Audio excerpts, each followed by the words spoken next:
Hello, this is Kevin Sewell talking about maths learning support. I think maths learning support is essential for a number of reasons. The main reason for me centres on the fact that not all students doing a particular module come from the same financial or social background.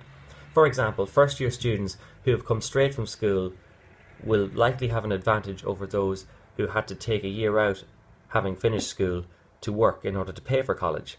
The maths that they learnt in school would be fresher in their minds, and this is even more apparent with mature students.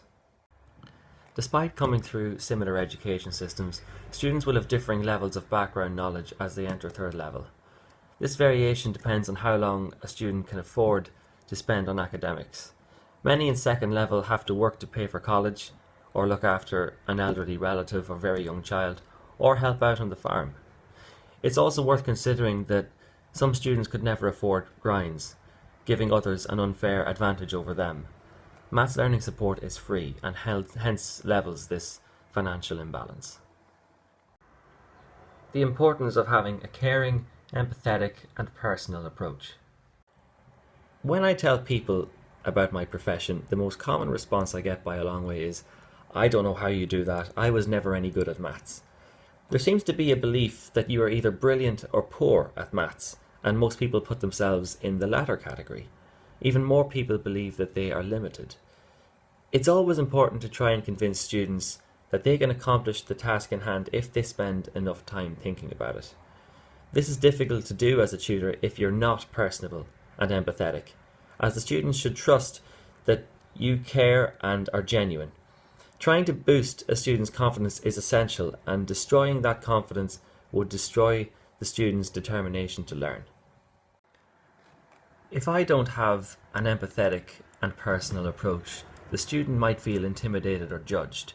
It's easy to feel stupid when somebody who has a complete understanding of a topic is explaining it to you and you're just not grasping it. When I see that a student is clearly struggling, I often tell them that it took me a long time to grasp that particular topic when I was learning it, and that it's not easy, even when it is. Using words like "not quite" rather than "no" can go a long way to not damaging a student's confidence. In these situations, patience is a virtue. It's easy to forget as a tutor that students will often take more time than you did to learn that particular topic.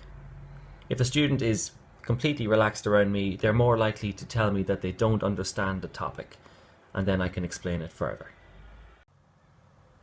My pedagogical approach. Naturally, my pedagogical approach will vary depending on the student and their type of query. I've noticed three distinct scenarios. Number one is students looking for a crash course. So our job as tutors offering maths learning support is not to give a crash course. If we did, students would just use us as a quick fix rather than going to lectures. I don't spend large amounts of time explaining a series of concepts to students. Instead, I very quickly outline the curriculum and direct them to their online notes, and if there are none, to alternative online websites such as Paul's Online Notes. I tell them to take each topic one at a time and come back to me when they have specific questions.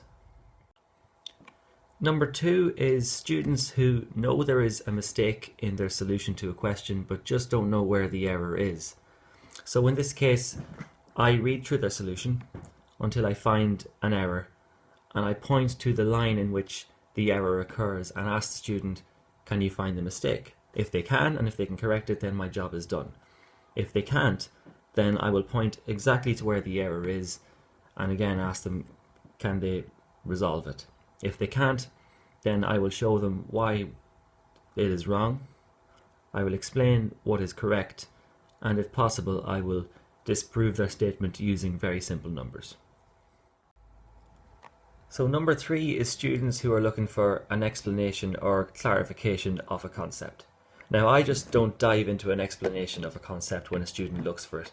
I try to narrow down their question as much as possible, find a hole in their knowledge and fill it, and using an example if necessary. The most important thing here is to access background knowledge and not make any assumptions about a student's background knowledge. A great technique to do this is to use reflective toss, which is when a student asks a question, you answer with a question of your own. An example would be if a student asked, "How do you differentiate sine of x squared?" So some of the questions I would ask them is, can you differentiate sine? Can you differentiate x squared? Have you heard of the chain rule? And when does the chain rule apply for trigonometric functions? Once the hole in their knowledge is found, I explain the missing link. Then, rather than finishing by asking, okay, do you understand that now? I'll ask the student to do a similar example and watch to see can they do it successfully.